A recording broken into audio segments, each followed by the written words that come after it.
Hi, everybody. Welcome to PubMed for Librarians. My name is Rebecca Brown. Today I'm going to be talking about automatic term mapping, also known as ATM. There's a handout that goes with this video. The link is on the screen. You can pause the video now if you want to grab it. I have a few slides, but the bulk of this video will be done through demonstrations in PubMed. I'll also follow the handout and prompt you to try the exercises in PubMed. So let's look at the agenda. I'll start with some search tips to consider when you use the general search box so you can make the most of the programming behind the search box. We'll also look at search details in depth. I'll also talk about how to search for phrases, which is one of my favorite topics, but the focus is on ATM and how it helps you make the most of the programming behind PubMed's general search box. ATM is PubMed's behind-the-scenes process that kicks in automatically when you enter search terms into the general search box without any sort of qualifiers such as tags or quotation marks. We're going to talk about the order and format that ATM follows and where PubMed looks to find your search terms. That said, I'll also show you how to bypass ATM when it's not doing what you want. So at the very top of this slide is a screenshot of the general search box in PubMed. It lets you do what some might call a keyword search, but in a sophisticated way because of the way the box is programmed. So I'm going to start with some search tips from the National Library of Medicine about how to use the search box effectively. When you enter your search terms, the most important thing for PubMed searches is to be as specific as possible for a couple of reasons. First, the indexers use the most specific term available when they apply mesh terms to an article, so we should follow their lead and do the same when we're searching. And then secondly, the more terms you use, the narrower your search and the fewer results you'll retrieve. You don't need to use any punctuation such as quotation marks, at least for your first pass at the search. You don't need to use any Boolean operators. PubMed will add them automatically. And I know I just said not to use Boolean operators, but if you do need to capitalize them. PubMed can recognize and find phrases for you, and I'll show you what is sometimes called the phrase index a little later. And NLM suggests that you start your search without using any search tags such as journal or author or TI for title, because tags turn off automatic term mapping. And lastly, PubMed is smart, or at least the people who program it are. PubMed can distinguish between subject words such as cancer and heart attack, journal titles, and author names based on years' worth of data, and we're going to go into great detail today as to how PubMed does that. So this slide shows a search I did for indigestion abdominal pain using the general search box. Below it are the search details. I entered a total of 3 words, but as you can see in search details, PubMed did more than just look for those 3 words. And here we see the query translation box. The term indigestion is an entry term and mapped to the mesh term dyspepsia, and abdominal pain mapped to the mesh term abdominal pain. And you can also see this very same information at the bottom in the translations section. This area is a little easier to read, but it contains the very same information that's in the query translation box. And then lastly, PubMed doesn't ignore the terms you typed in, even when they map to mesh. They are still included in the search. Both indigestion and abdominal pain were also searched in all fields, even though they mapped to mesh. One last note, search details is a live search box, so you can edit your search from within the search details box and then rerun your search if there are certain things that you want to change. So let's look even deeper at what goes on behind the scenes when automatic term mapping kicks in. When you search without quotes or tags around your terms, as NLM suggests, PubMed tries to match your search terms against 3 translation tables that were developed from the data in PubMed. And when I say data, I mean things like subject words, journal titles, and author names. NLM refers to these as tables, but you might also envision them as an index in the back of a book. The tables are lists of words, journal details, and author names that appear in PubMed. The 3 tables are subjects, journals, and author names, and that is the order that automatic term mapping goes in. And that's number 1 on the handout. Notice on the bottom of the slide, I have a conveyor belt. This represents the ATM process. Think of your terms as being on a conveyor belt that stops at each translation table in the order that we see on the slide. ATM first tries to map your terms to the subject table, a subject such as indigestion. We already know that indigestion maps to dyspepsia. Once a mapping occurs, the term gets off the conveyor belt and processing on that term is complete.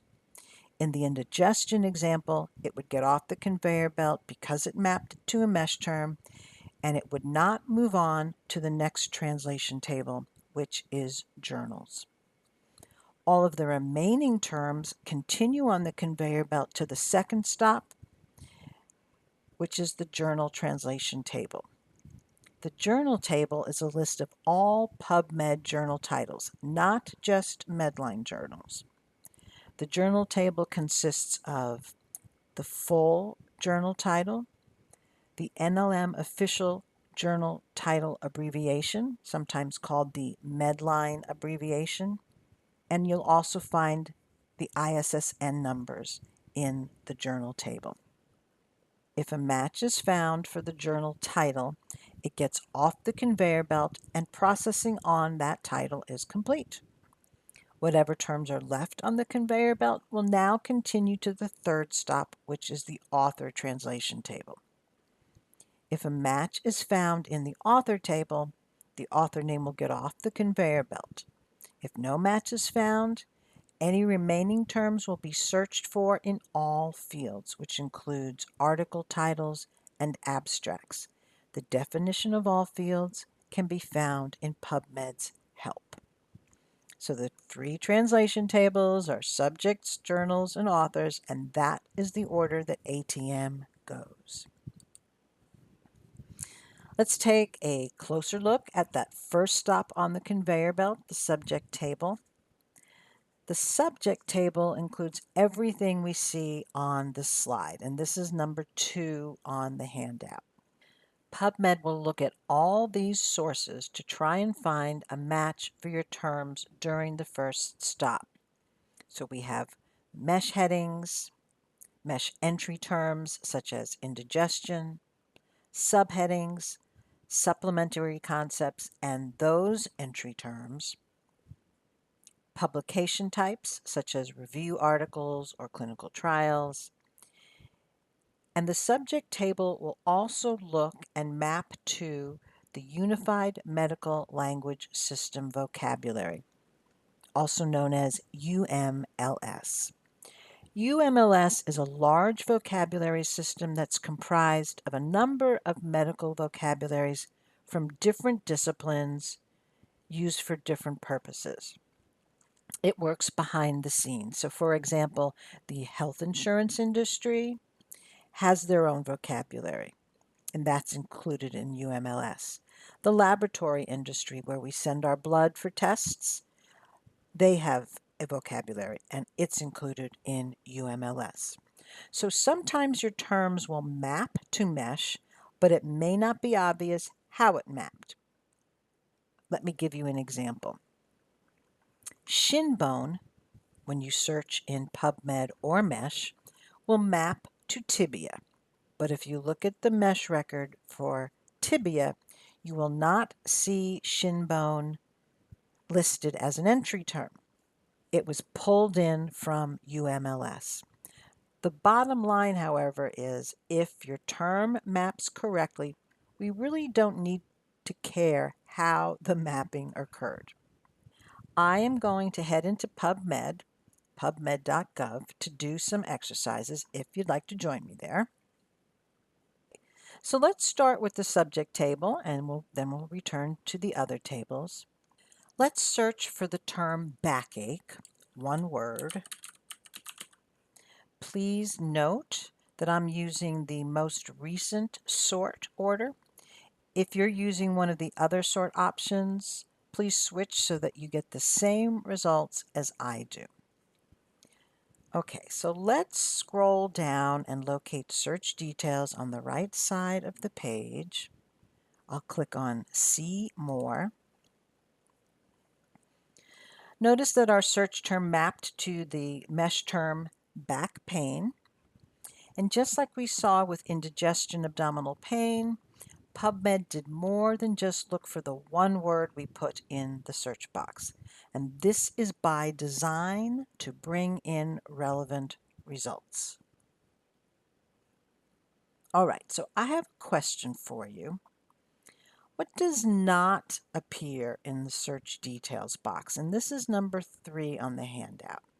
Well, I know you can't really answer me, but if you answered in your head that search details doesn't show that PubMed is also searching for citations that have been indexed with all of the narrower or exploded terms that fall below our mesh term, then you're correct.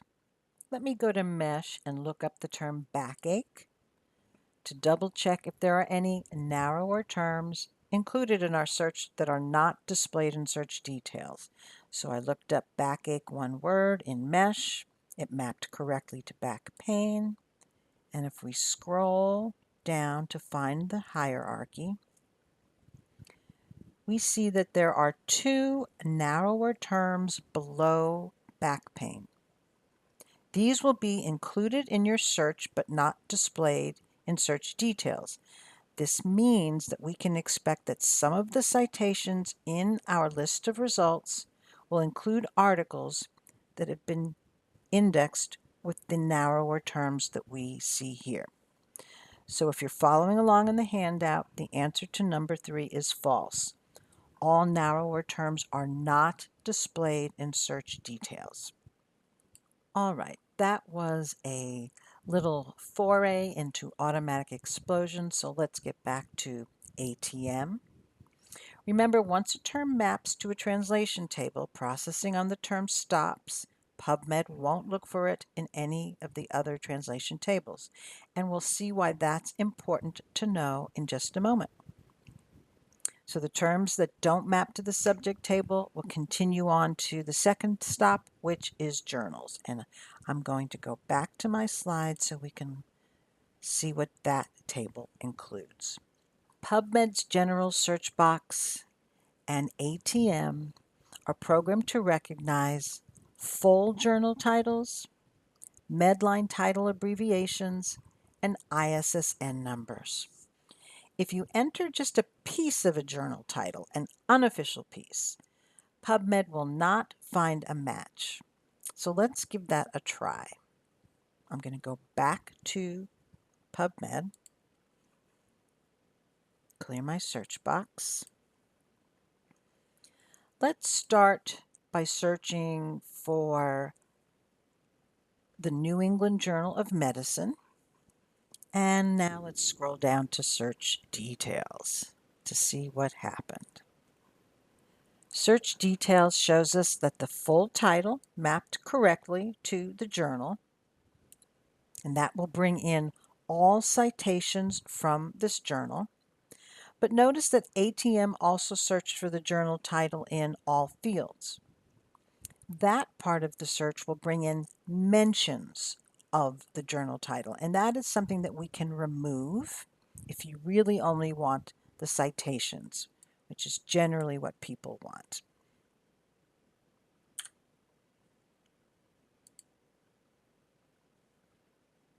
And notice here, it tells us that we're looking at citations from the New England Journal of Medicine. Okay, now for the fun part. Let's clear the search box and enter the words New England Journal.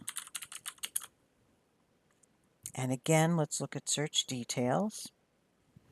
Well, the first thing we see is that New England mapped to New England, the mesh term. And then ATM continues on to do its thing, but this is not what we wanted. So this search went awry because we didn't use one of the 3 official ways to search for a title. Now, ATM isn't foolproof, and a problem can arise with some journal titles because they are also mesh terms. Some examples are gene, cell, nature, science, blood. So let's see what ATM does when we search for the journal Cell.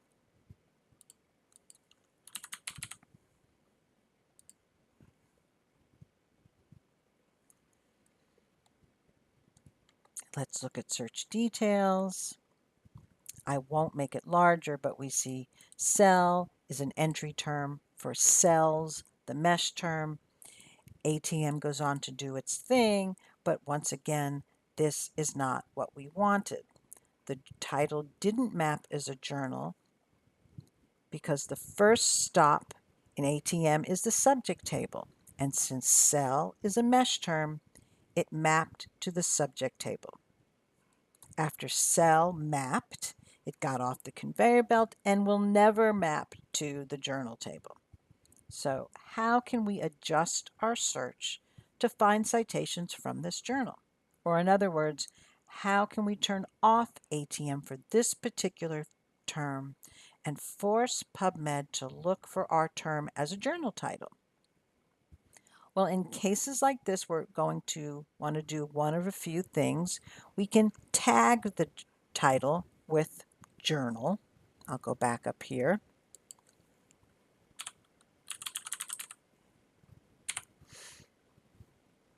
Run that search again.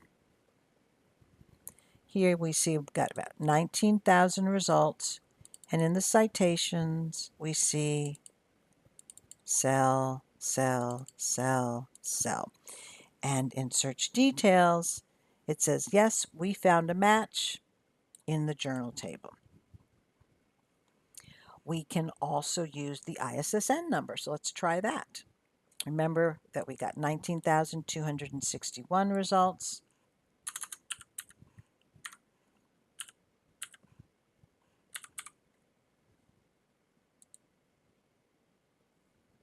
We get the same exact number of results, and we see the title cell in our list of results.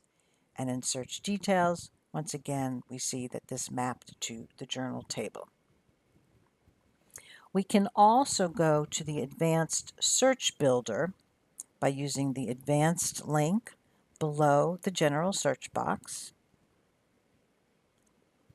The builder defaults to all fields, but we can choose journal and then type in the title. I'm not going to run the search, but I'm going to click on Show Index List. And here we see that very same number, 19,261. So if we ran our search from here, we would get that very same list of results. All right, so I'm going to go back to my slides. And let's talk about the last translation table, which is the author table. I know that many librarians are asked to find all PubMed citations by a particular author, and I also know that many librarians have found this to be a frustrating process, and I hope it helps to know that you're not alone. Searching for an author's name is the number one type of search that people do in PubMed. People from all over the world come to PubMed and put in an author's name. So understanding how ATM identifies or recognizes a name will help you run a more successful author search. Now that said, searching for an author may still be imperfect. Questions 5, 6, and 7 on the handout go to this section. So the first thing to know is that there are two parts to the author translation table. The first part is the author index. This is the most comprehensive list and includes all author names for all years of publication going back to at least 1946. You may find citations going back to an earlier time, but NLM more or less guarantees that the table goes back to 1946. If you wrote an article that's indexed in PubMed, your name is in the author index. Names in the author index are formatted last name, space, and up to 2 initials. PubMed will match up to 2 initials, but using just the first initial will run a more comprehensive search, and I'll say more about that in a bit. The second part of the translation table is the full name index. The full name index began in 2002 and includes some full names, but only for articles published from 2002 forward. And PubMed only includes the author's full name in a record if the publisher submits it, and only some journals submit full names, so this is a less comprehensive index. You can search for a full name in natural or inverted order with no punctuation. I'm going to go back to PubMed and run an author search in a few different ways. Okay, let's start with a full name search. And I'm going to use Sharon Dennis, or Sharon E. Dennis. Sharon is my former boss, and she's a good example for this section because she knows precisely how many citations she has in PubMed. So I'm using inverted order here. I'm going to run this search. And we get 2 results dating back to 2003. So this makes sense.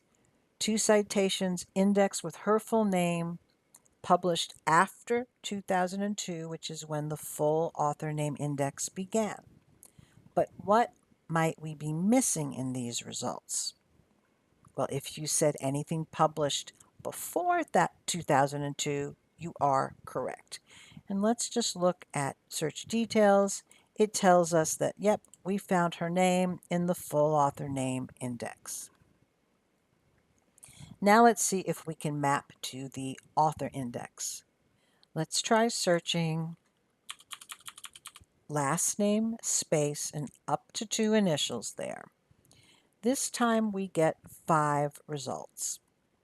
Now, up until recently, I only got 4 results for this search. And then in 2017, a new 5th result came in, and that is this first one here. Now, I happen to know that my Sharon Dennis does not publish about nucleotides. So that's one way we can eliminate and disambiguate author names here by knowing your author's subject. But let's look at the remaining citations. So here, number 2 is from 2003. That's what we saw earlier. Same with number 3 here. And then we have 2 additional citations, one from 2001, another from 1998. And this makes sense that they didn't show up in our first search with the full author name because they were published before the full author index began. And you can see in search details that all of these citations were found in the author index or mapped to the author index. Now, if you're not sure if the author has always published with his or her middle initial, NLM suggests using only the first initial for the most comprehensive search. By using just the first initial, PubMed will pull in all variations. So let's give that a try. So we get considerably more citations. We see a Dennis S, but you'll also begin to see other variations, Dennis SG, Dennis SM, etc., etc. And if we look at search details, we see that this mapped to the author index, but also the investigator index. So what is the investigator index? Well, investigators are people who assisted with the research, but not the writing of the article. And earlier when I said there were two parts to the author index, I didn't tell you the whole story.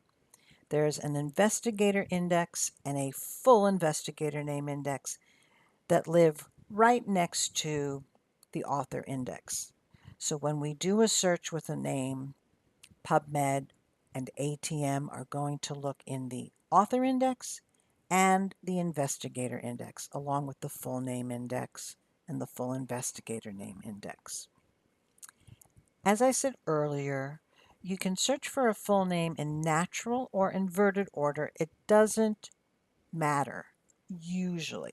However, for some names, you may want to identify which name is the last and which name is the first. And you can do this by using a comma. So let's look at an example. Ryan James. This can be Mr. Ryan James or Mr. James Ryan. And in this case, we're going to say that this is Mr. James Ryan. We're going to run that search with the comma. We're going to look in search details. And once again, there's a match, Mr. James Ryan in the full author index, and there apparently is also a Mr. James Ryan who's also an investigator. You can also use a suffix such as junior. You just want to put them at the end of your search. So let's try that. We'll search for Gates space W Junior. So that's last name space first initial space junior. We're trying to map to the author index. And we're taken to one citation that has the suffix at the end of it. And if we look at search details, it shows us that we successfully mapped to the author index. So the takeaway message about searching for authors is use the last name space first initial format for the most comprehensive search. This will map to the author index, which covers all years of publication going back to at least 1946. Okay, so that's all for author searching with ATM. Let's talk about when ATM does its job, but it doesn't map or translate your terms the way you intended. And that can happen when you're searching for phrases. So let's look at an example. Let's search for pressure point. I want this phrase kept together.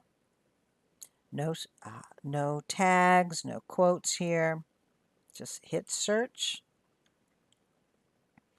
And let's look at search details. I won't make it larger, but we see that apparently pressure is a mesh term. And then ATM did its thing, but this is not what we wanted. I wanted the two words kept together as a phrase. So in cases like this where you have verified in search details that ATM did not map to your phrase, NLM suggests trying double quotation marks around your phrase. So let's give that a try.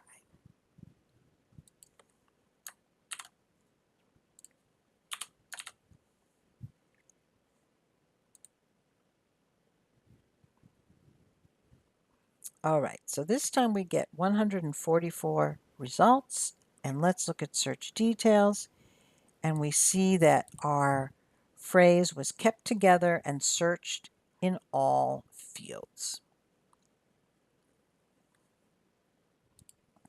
But I want to point out, if you put quotes around a mesh term, ATM and automatic explosion will be turned off. And let's try an example and see how using quotation marks on a mesh term will affect your search results. So I'm going to search in PubMed for health planning without quotation marks. We get over 416,000 results. If we look at search details, we see that health planning is indeed a mesh term.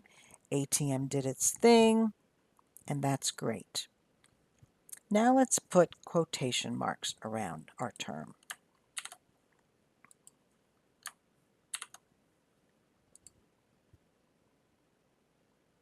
This time we only get 38,000 results, and let's look at search details. Health planning was only searched in all fields. It did not map to mesh. And let's look at the reason behind the huge difference in results. So if we look up health planning in mesh and we go down to the tree, we see that there are lots of narrower terms below health planning. And in our first search, where we got over 416,000 results, some of those results included citations that were indexed with these narrower terms.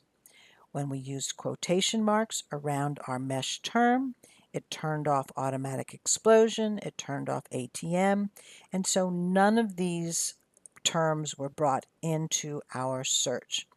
PubMed only looked for health planning, but you may miss a relevant citation when you turn off automatic explosion for a mesh term.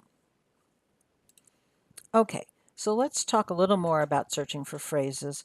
PubMed is different from other search engines we may use, and it's important to keep in mind that using quotes does not guarantee that PubMed will find the phrase as you entered it, which we just saw for pressure point. So let's search for another phrase in PubMed, bedtime media. So in this search, we're looking for literature about using our phones or other electronic devices right before bed. And first we'll do this with no quotes. We get 65 results. And if we look in search details, it broke up our phrase just like it did the first time we searched for pressure point without quotation marks. Now let's put quotation marks around it as we did with pressure point. But notice we get the same number of results, and now we have a warning message, quoted phrase not found. And let's look in search details. We see here that the exact same thing happened when we used quotation marks as did when we didn't use quotation marks. So what happened? Well, this means that bedtime media is not a recognized phrase in PubMed. As I said a moment ago, PubMed handles phrases a little differently than other databases. PubMed maintains an index or a list of phrases that appear frequently in the literature, and some people refer to this as the phrase index. Let me show you where you can verify whether a phrase is indexed or not. So once again, we're going to click on the Advanced link under the General Search box. We're going to leave the builder at all fields, and let's type in our phrase, bedtime media, and let's show index list. If our phrase was indexed, it would be the first entry here on the list. This goes to number 8 on the handout. Because bedtime media is not on this list, PubMed cannot recognize it as a phrase, and hence, when we put quotation marks around it, it still doesn't recognize it as a phrase because it's not on this list. Okay, so I've already mentioned a few ways to bypass ATM if it's not working the way you want, but let's review, and this goes to number 9 on the handout. We can use a tag to turn off automatic term mapping as we did with cell.